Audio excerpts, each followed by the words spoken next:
Hello everyone, welcome on Mohari Devi Tapadia Girls College YouTube channel. In this class we will progress a poem and the poem name is Scholar Gypsy, which is written by Matthew Arnold, and this poem based on The Vanity of Dogmatizing. It is a book which is written by Glaive, which is published in 1661, and this is the third part of the video of scholar Gypsy obviously. So scholar Gypsy जो poem है उसका आज हम third part पढ़ रहे हैं इसके video का. फर्स्ट पार्ट में हमने स्कॉलर जिप्सी का इंट्रोडक्शन जस्ट रीड किया था. देन सेकंड पार्ट में हमने उसके 3 स्टेंजास पढ़े थे. रिमेनिंग स्टेंजा जो हैं वो हमारे वीडियोज़ में आगे के वीडियोज़ में चलेंगे. आज हम 3 और 4 स्टेंजास में पढ़ेंगे. स्कॉलर जिप्सी जो पोएम है वो मैथ्यू आर्नोल्ड ने लिखी है. ये जो पोएम है ये बेस्ड है एक स्टोरी पे, एक स्कॉलर की स्टोरी है, और वो स्टोरी जो है वो ग्लेनविले ने लिखी थी, ग्लेनविले ने, जिस बुक का नाम था द वैनिटी ऑफ डॉगमेटाइजिंग. इस बुक में उन्होंने एक स्कॉलर की स्टोरी बताई है. स्कॉलर जो है वो एक ऑक्सफोर्ड यूनिवर्सिटी का स्टूडेंट है, और वो जो स्टूडेंट है वो अपनी मॉडर्न वर्ल्ड से बिल्कुल डिफरेंट है. मॉडर्न वर्ल्ड में वो नहीं जाना चाहता है. वो एक जिप्सी को ज्वाइन करना चाहता है, एक जिप्सी का ग्रुप ज्वाइन करना चाहता है. जिप्सी वो लोग होते हैं जो इधर उधर घूमते रहते हैं और अपनी लाइफ को एंजॉय करते हैं, बहुत सारी चीज़ें वो सीखते हैं लाइफ से. जो लोग फ्री रहते हैं, अगर हम शॉर्ट में माने तो ऐसे लोग जो फ्री रहते हैं, जिनको किसी भी मटीरियलिस्टिक वर्ल्ड से मतलब नहीं होता है, जो कि मटीरियलिस्टिक वर्ल्ड से बहुत दूर होते हैं, वो ऐसे लोगों को हम जिप्सी बोल सकते हैं. उसके ग्रुप को जो हमारा स्कॉलर है ऑक्सफोर्ड यूनिवर्सिटी का, उसने ज्वाइन कर लिया है, और वो अपने डायरेक्ट वो जो है मॉडर्न वर्ल्ड से दूर जाना चाहता है. तो ये पूरा स्टोरी में हमारी जो पोएम है उसमें चल रहा है, जो कि किस पे बेस्ड है, ग्लेनविले की वैनिटी ऑफ डॉगमेटाइजिंग पे बेस्ड है. अब जो हमारा स्पीकर है, हमने ऑलरेडी 3 स्टेंजास पढ़ लिए. फर्स्ट स्टेंजा में जो स्पीकर है वो शेपर्ड को बोल रहा है. इसमें जो थीम दी हुई है वो कंट्री साइड की दी हुई है, और थोड़ा सा 2-3 स्टेंजा में जो है वो एक सीनरी दिखाई गई है कंट्री साइड की, रूरल एरिया की, और ये सब चीज़ें दिखाई गई है. शेपर्ड है, शीप्स हैं. तो फर्स्ट स्टेंजा में शेपर्ड को बोल रहा है कि जो तुम्हारी शीप्स है उसको अनटाई करो, उनको फ्लॉक जो है, उनका झुंड है, उनसे बाहर निकालो. वो जिगजैग वे में चल रही है, वो क्रॉस रिक्रॉस हो रही है फर्स्ट स्टेंजा में. सेकंड स्टेंजा में रीपर को बताया गया. एक रीपर है जो अपनी हार्वेस्ट को कटिंग कर रहा है, ठीक है, और जो भी ब्यूटीफुल इमेजरी दिखाई दी है कि जो फूल पत्तियां हैं वो सब गिर रही है. 2-3 स्टेंजा में पूरा एक रूरल कंट्री साइड का व्यू दिखाया गया है, और कहीं ना कहीं उसमें नेचर का ऑब्वियसली नेचर का जो है एनलाइटमेंट है. तो ये सब चीज़ें इसमें दिखाई गई है. अब नेक्स्ट हम बात कर रहे हैं 4th स्टेंजा की. ऑलरेडी 3 स्टेंजा हमने कवर कर लिए थे जो कल का वीडियो था उसमें. But once years after in the country lanes, देखो हुआ क्या था कि कल जो हमने स्टेंजा पढ़ा था वो रीपर का स्टेंजा था. रीपर है, वो हार्वेस्ट कटिंग कर रहा है, उसके बाद में जो पेड़ पौधे हैं वो गिर रहे हैं, और ये हमारा जो स्पीकर है ये सारी चीज़ें फील कर रहा है. देन क्या बात आ रही है, and near me on the grass lies Glanvil's book. And near me on the grass lies Glanvil's book. ये ग्लेनविले है, इसकी बुक जो है वो हमारा जो भी मान सकते हैं आर्नोल्ड या जो भी स्पीकर है वो पढ़ रहा है. Near me on the grass, घास पे लेटा हुआ है ना, घास पे लेटा हुआ है, और इसकी जो ग्लेनविले की बुक है वो पढ़ रहा है. इट मीन्स ये वैनिटी ऑफ डॉगमेटाइजिंग पढ़ रहा है. वो ये जो स्कॉलर है इसकी जो स्टोरी है वो पढ़ रहा है. Come let me read the oft read tale again.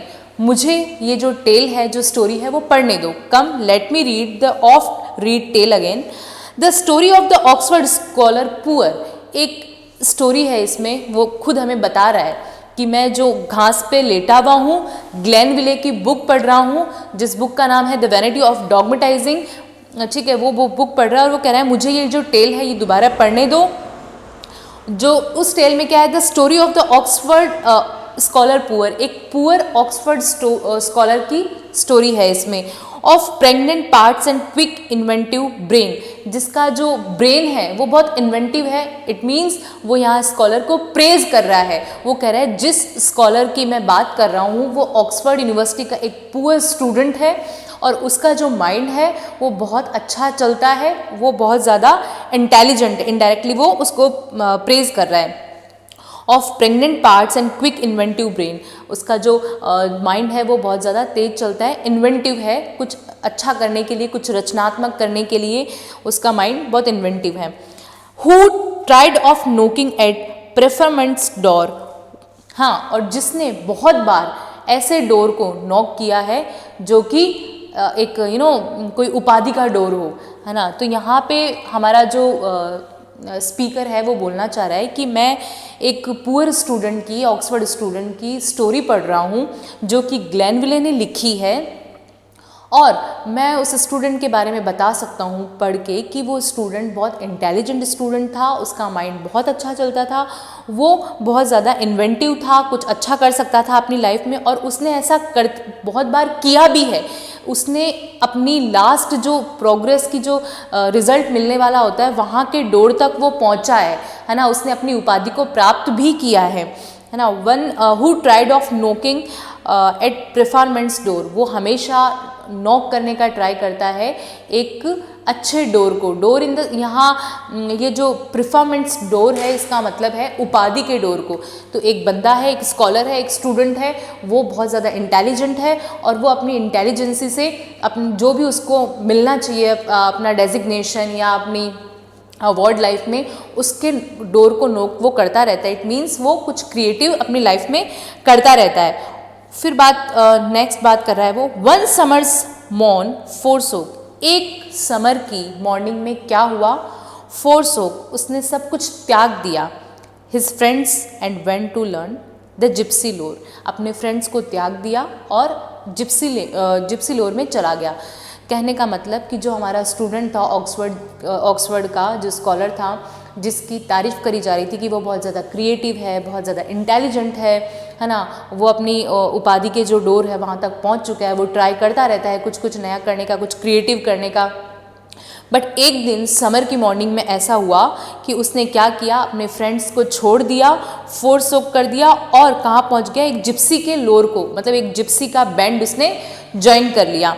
And roamed the world with that wild brotherhood, और पूरे वर्ल्ड में वो रोम मतलब वो घूम लिया विद द वाइल्ड ब्रदरहुड। यहाँ ब्रदरहुड है जिप्सीज के लिए, जो जिप्सी के जो लोग हैं, उस ग्रुप के जो लोग हैं उनके लिए यहाँ ब्रदरहुड आया है। तो अपने भाईचारे के साथ, अपने बैंड के साथ वो पूरे वर्ल्ड में घूम लिया। ठीक है, उसने अपने फ्रेंड को छोड़ दिया था और वो एक समर की मॉर्निंग में उसने अपने फ्रेंड को छोड़ा और उसने जिप्सी का बैंड ज्वाइन किया, और इस बैंड के साथ, इस अपने ब्रदरहुड के साथ, अपने भाई लोगों के साथ में वो क्या किया, उसने पूरे वर्ल्ड को घूम लिया।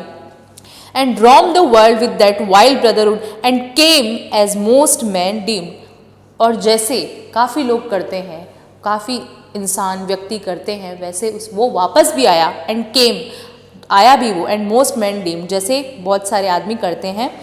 लिटिल गुड, अच्छा था ये, but came to Oxford and his friends no more, पर वो आया तो सही, जब जिप्सी का उसने ग्रुप ज्वाइन कर लिया था और वो पूरा वर्ल्ड घूम लिया था।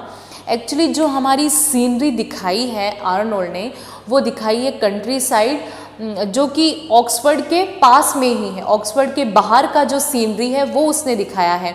तो ये ऑक्सफोर्ड का स्टूडेंट था, स्कॉलर। तो यहाँ ये बात कर रहे हैं कि जब उसने जिप्सी ज्वाइन कर लिया, मतलब अपनी यूनिवर्सिटी को उसने छोड़ दिया, अपनी स्टडीज़ को छोड़ दिया, अपने फ्रेंड्स को छोड़ दिया और जिप्सी का जो ग्रुप है उसको ज्वाइन कर लिया।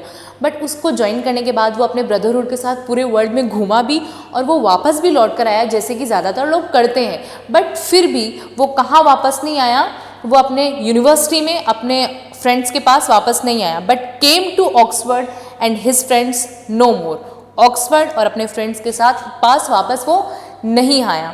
देन नेक्स्ट स्टेंजा क्या है? But once years after in the country lanes, but once, पर एक बार, ईयर्स आफ्टर, बहुत सालों बाद, ऑब्वियसली बहुत सालों बाद ही हो गया। ये जो वैनिटी ऑफ डॉगमेटाइजिंग है ये 1661 में आ गई थी ये स्टोरीज़ की, है ना, ग्लेनविले की। और हमारा जो राइटर है मैथ्यू आर्नोल्ड, इसने कम से कम 200 ईयर्स के बाद में ये पोएम लिखी है। तो कितना गैप आ गया, 2 सेंचुरीज़ का ऑलमोस्ट गैप आ गया। तो उसके बाद की बात है, तो ऑब्वियसली हम यही बोलेगा, बट वंस, एक बार ऐसा हुआ, ईयर्स आफ्टर, बहुत सालों बाद, in the country lanes in the sense जो outer area of Oxford university, वहाँ की बात कर रहा है। But once years after in the country lanes 2 scholars whom at college Ernst he knew। 2 scholar ऐसे थे जिनको पता था इस स्कॉलर के बारे में कि ये इसने जिप्सी ज्वाइन कर लिया है। 2 स्कॉलर्स ऐसे थे जिनको पता था, ठीक है। तो ये यही बात कर रहा है उन्हीं की कि बट वंस ईयर्स आफ्टर, पर एक बार ऐसा हुआ काफ़ी सालों बाद, इन द कंट्री लेन में 2 scholars whom at college Ernst he knew। 2 scholar ऐसे थे जो इस स्कॉलर को जानते थे। met him, इससे मिले, and of his way of life enquired, और उन्होंने जानने का ट्राई किया इसकी जो स्कॉलर है इसकी लाइफ के बारे में कि ये कैसे रहता है, जिप्सी में क्या होता है, जिप्सी के लोग क्या करते हैं। ऑब्वियसली हम किसी से बहुत टाइम बाद मिलते हैं, हमारे फ्रेंड्स से या किसी से भी, किसी रिलेटिव्स से, तो हमें थोड़ा क्यूरोसिटी होती है, उनको जानने की जिज्ञासा होती है कि उनकी लाइफ में क्या चल रहा है, वो कैसे हैं, क्या उन्होंने अभी तक अचीव किया है, क्या कर लिया उन्होंने, तो ये सब हमारे में भी क्यूरियोसिटी होती है। तो सेम ऐसा या हमारा स्पीकर बोल रहा है कि इस स्कॉलर के बारे में 2 उसके क्लासमेट्स बोल सकते हैं या उसके फ्रेंड्स बोल सकते हैं या 2 उसके साथ वाले स्कॉलर्स को पता था कि उसने जिप्सी ज्वाइन कर लिया है। तो जब काफ़ी सालों बाद वो इससे मिले तो इससे पूछा, इसके इंक्वायरी ली कि क्या क्या चल रहा है तेरी लाइफ में। तो यही है, but once years after in the country lanes 2 scholars whom at college Ernst he knew met him, मिले से, and of his way of life, इसकी वे ऑफ लाइफ एनक्वायर्ड, इसकी वे ऑफ लाइफ ये कैसे रहता है अपनी लाइफ में उसके बारे में इंक्वायरी करी। वेयर इट ही आंसर्ड, वहाँ उसने आंसर किया है, स्कॉलर ने क्या आंसर किया है, दैट द जिप्सी क्रू, अपने जिप्सी क्रू के बारे में, अपने जिप्सी दल के बारे में, हिज मेट्स, अपने मेट्स के बारे में। अब उसके मेट्स बन गए हैं, वो उसने जिप्सी ज्वाइन कर लिया तो जिप्सी में जितने भी लोग हैं वो स्कॉलर के मेट्स बन गए हैं, तो उनके बारे में वो बताता है। Where it he answer that the gypsy crew his mates had arts to rule as they desire, उनके पास ऐसी आर्ट है कि वो अपनी लाइफ को वैसे ही जीते हैं जैसे वो चाहते हैं। हेड आर्ट्स, उनके पास ऐसा आर्ट्स है, ऐसी कला है, to rule as they desire, वो वैसे ही अपनी लाइफ को रूल करते हैं जैसे कि वो चाहते हैं। It means they are free, the gypsies are free, है ना, उन पे कोई भी बाउंड करने वाला उनको नहीं है, उनके ऊपर कोई सबॉर्डिनेट नहीं है, वो फ्री हैं अपनी लाइफ में, वो जो चाहते हैं वो कर सकते हैं। तो यहाँ वो बता रहा है, उनको प्रेज कर रहा है, अपने स्कॉलर्स को, अपने फ्रेंड्स को, जो 2 जने उसको मिले उनको बता रहा है कि वो अपनी लाइफ को अपने अकॉर्डिंग रूल करते हैं, उनकी जैसे मन में है, जैसे डिज़ायर्स हैं उनकी, उसके अकॉर्डिंग वो चलते हैं, वो बाउंड नहीं है ना। हम सब तो बाउंड है बट वो बाउंड नहीं है, gypsies are free. Had arts to rule they desire, the working of man's brain, वो उन लोगों पे काम करते हैं, वर्किंग ऑफ मैंस ब्रेन, लोगों के दिमाग पे काम करते हैं वो, है ना। इट मीन्स कि वो इतना अच्छा सोच सकते हैं, इतने क्रिएटिव हैं कि वो अपने लोगों के ब्रेन्स पे काम करते हैं। Then and they can bind them to what thoughts they will, और अगर उनके पास कोई जाए, दे कैन बाइंड देम, वो उन लोगों को अपने आप में बाइंड कर लेते हैं, वॉट थॉट दे विल, जिस अकॉर्डिंग वो सोचते हैं। तो यहाँ वो जिप्सीज़ के ग्रुप को, अपने ग्रुप को प्रेज कर रहा है और प्रेज करते हुए बता रहा है कि उसके जो भी मेट्स हैं, जो भी उसके फ्रेंड्स हैं, जो जिप्सी के लोग हैं, उनमें इतनी कला है कि वो अपनी लाइफ को अपने अकॉर्डिंग जीते हैं, जैसे वो चाहते हैं, जैसे उनके डिज़ायर्स है उसके अकॉर्डिंग वो अपनी लाइफ जीते हैं। और क्या करते हैं, the working of man's brain, और वो लोगों के दिमाग पे काम करते हैं। और लोगों के दिमाग पे काम करने का मीनिंग क्या है कि वो उनको नॉलेज देते हैं। अगर कोई उनके ग्रुप में ज्वाइन होएगा तो वो उसे बहुत कुछ सिखाएंगे, बहुत नॉलेज देंगे। And they can bind them the what thoughts they will, और वो अपने विचारों के अकॉर्डिंग उनको जो उनका ग्रुप ज्वाइन करता है उसको बांध लेते हैं, ठीक है, मतलब उसको वो लाइफ सिखाते हैं जो वो जी रहे हैं। फिर क्या बोल रहा है हमारा जो स्पीकर है, वो जो स्कॉलर है, वो कह रहा है एंड आई, वो स्कॉलर बोल रहा है और मैं, ही सेड, वो बोलता है, the secret of their art, कि मैं उनके आर्ट का जो सीक्रेट है वो सीख लूँगा, है ना। व्हेन फुली लर्न, जब पूरी तरह से सीख लूँगा, will to the world impart but it needs heaven sent movements of this skill, कि अगर ऐसा हुआ पहले तो उसने प्रेज कर ही दिया जिप्सी के अपने ग्रुप के लोगों को कि उनके पास ऐसी आर्ट है कि वो अपनी लाइफ को अपने अकॉर्डिंग रूल करते हैं, अपनी इच्छा के अनुसार लाइफ जीते हैं और वो लोगों के ब्रेन पे काम करते हैं, इन द सेंस कि अगर उनका ग्रुप कोई ज्वाइन करता है तो उसको वहाँ काफ़ी कुछ सीखने को मिलेगा और उनकी जो थॉट प्रोसेस रहती है उसी अकॉर्डिंग हमारी थॉट प्रोसेस हो जाती है और वो ये ट्राई करते हैं कि वो अपने अकॉर्डिंग इस बंदे को ढाल ले और ऐसा हो भी जाता है। फिर हमारा जो स्कॉलर है वो कह रहा है कि अगर मैं ये सीक्रेट सीख गया, he said the secret of their art, अगर मैं उनकी देयर आर्ट मतलब जिप्सीज की जो आर्ट है, कला है कि भाई लोगों के ब्रेन पे काम करने की या उनमें जो जितना फ्री है अपने आप में वो, अगर मैं वो चीज़ सीख गया, व्हेन फुली लर्न, जब पूरी तरह से सीख गया, will to the world impart, तो मैं ये वर्ल्ड में बांटूंगा ये चीज़ें, है ना। अगर मेरे को ये सब चीज़ें आ गई तो मैं पूरे वर्ल्ड में ये चीज़ सिखाऊंगा, बांटूंगा, but it needs heaven sent movements for this skill, पर ये वाले स्किल सीखने के लिए मुझे शायद हेवन में जाना पड़ेगा, हेवन सेंड मूवमेंट्स, हेवन के जो क्षण है वहाँ जाना पड़ेगा। तो यहाँ वो कहना चाह रहा है कि इट मीन्स मुझे अपनी पूरी लाइफ अगर लग जाएगी ना तो भी शायद मैं वो जिप्सी की तरह नहीं सोच पाऊँगा और जिप्सी के जैसा नहीं बन पाऊँगा। यहाँ स्कॉलर ये बात कर रहा है। नेक्स्ट जो स्टेंजा है उसमें क्या बात कर रहा है, this said he left them and return no more. कुछ लोग कहते हैं this said he left them, कि जो स्कॉलर है उसके बारे में वापस बात आई है, जो स्पीकर है हमारा वो बोल रहा है दिस सैड, ऐसा कहा जाता है, ही लेफ्ट देम, उसने सब कुछ छोड़ दिया, स्कॉलर ने सब कुछ छोड़ दिया था, ऑक्सफोर्ड यूनिवर्सिटी, अपनी पढ़ाई, अपने फ्रेंड्स, अपनी फैमिली, रिलेटिव, सब कुछ छोड़ दिया। तो he left them and return no more, अब वो कभी भी वापस नहीं आया। कुछ लोग ऐसा कहते हैं, बट देन अगेन कह रहा है, but rumours hung about the country side, पर कंट्री साइड में अभी भी ऐसी र्यूमर्स है, ऐसी अफवाह है, क्या, that the lost scholar long was seen to stay, कि जो स्कॉलर काफ़ी सालों पहले खो गया था। यहाँ देखो, यहाँ हम लिंक करेंगे दोनों चीज़ों को। 1661 में जब ग्लेनविले ने स्टोरी लिखी है तब वो हम मान सकते हैं कि रियल स्टोरी हो, कि जब सच में कोई ऐसा स्कॉलर हो।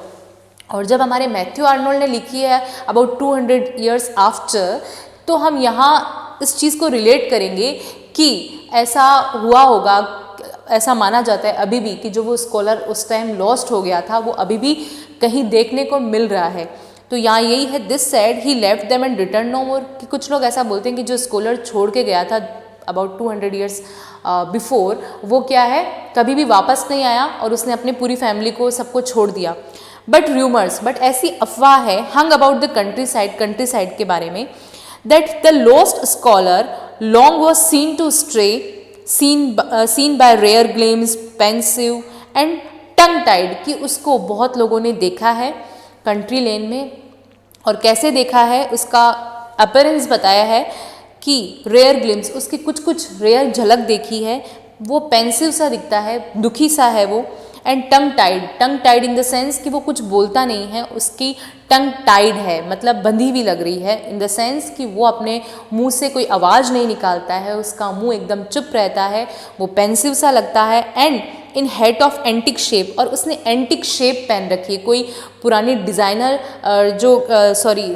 कैप पहन रखी है, उसने हेड पहन रखी है, in head of antique shape में कोई हेड है उसके पास, वो उसने पहन रखी है, एंड क्लोक ऑफ ग्रे, और कुछ जामा नहीं बोल सकते हम, जैसे ये लोग साधु वाधु जो कपड़े पहनते हैं टाइप्स ऑफ, तो क्लोक ऑफ ग्रे, तो उसने ग्रे कलर का, हमारे तो यहाँ भगवा पहनते हैं, तो उसने ग्रे कलर का कुछ वो जामा टाइप पहन रखा है, कुछ जैसा जिप्सीज पहनते थे, आगे लिखा हुआ भी है द सेम दैट जिप्सीज वोर, वैसा ही जैसा जिप्सी पहनते थे।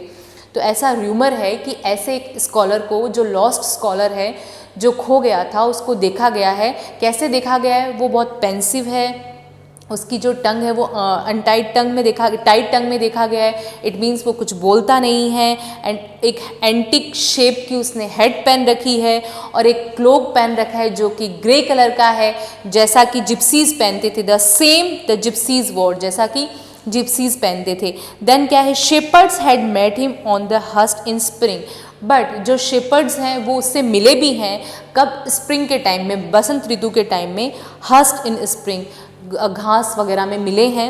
Eight some lone alehouse in a Berkshire moods में वो उससे मिले हैं। On the warm ingle bench and the smock frock boot, एक बेंच सी बनी हुई है, बेंच पे बहुत जैसे उन्होंने एक सीनरी बताई है कि घास है सब तरफ, है ना, और बैकशायर मून में वो मिले हैं उससे, किससे, स्कॉलर से, जो स्कॉलर लॉस्ट हो गया था उससे कुछ शेपर्ड्स, कुछ गडरिए मिले भी हैं। At some lone alehouse in the Berkshire moors on the warm lingal bench the smogged frogged boors had found him seated at their entering, उसको पाया गया है सीटेड, बैठा हुआ, किस पे, फाउंड देम, मतलब उसको पाया गया है सीटेड एट देयर एंटरिंग, उसके एंटरिंग में, किसके एंटरिंग में, जो ये बैकशायर मूर से उसके एंटरिंग में। तो ये हमारे 3 स्टेंजा आज और हमने कंप्लीट कर लिए, 6 स्टेंजा इसके पूरे हो चुके हैं। हम नेक्स्ट वीडियो में इसके रिमेनिंग स्टेंजा और पढ़ेंगे, 3 स्टेंजा। तो आज वाली जो स्टेंजास थे उनमें ये यही बात कर रहा है कि जो स्कॉलर है वो कैसा है, उसने जिप्सी ज्वाइन कर लिया, देन वो जिप्सी के बारे में बता रहा है अपने जो भी उसके फ्रेंड्स मिले हैं कि भाई जिप्सी वाले लोग ये करते हैं, वो बाउंड नहीं है, वो फ्री हैं, उनका जैसा मन में आता है वो अपनी लाइफ को अपने अकॉर्डिंग रूल करते हैं। तो वो उनको प्रेज़ कर रहा है और वो कह रहा है अगर मैं उनकी सारी चीज़ें सीख जाऊंगा तो मैं ये नॉलेज जो है वो दुनिया को दूंगा, बट ये सब सीखने के लिए मुझे शायद हेवन में जाना पड़े, इट मीन्स मेरी पूरी लाइफ लग जाए। देन ऐसा माना गया है कि जो स्कॉलर जो लॉस्ट हो गया था अबाउट 200 ईयर्स पहले, जिसकी इन्होंने ग्लेनविले ने स्टोरी लिखी है, वो अभी भी कहीं घूमता हुआ पाया गया है, जिसका मूड बहुत पेंसिव है, जिसने क्लॉक पहन रखा है जो कि ग्रे कलर का है जैसा जिप्सीज पहनते थे। उसको कुछ शेपर्ड्स ने देखा भी है, एक सीट पे बैठे हुए, एक बेंच पे बैठे हुए। तो उसके बारे में सब कुछ बताया। नेक्स्ट वीडियो में हम इसके रिमेनिंग स्टेंजास पढ़ेंगे। Thank you so much.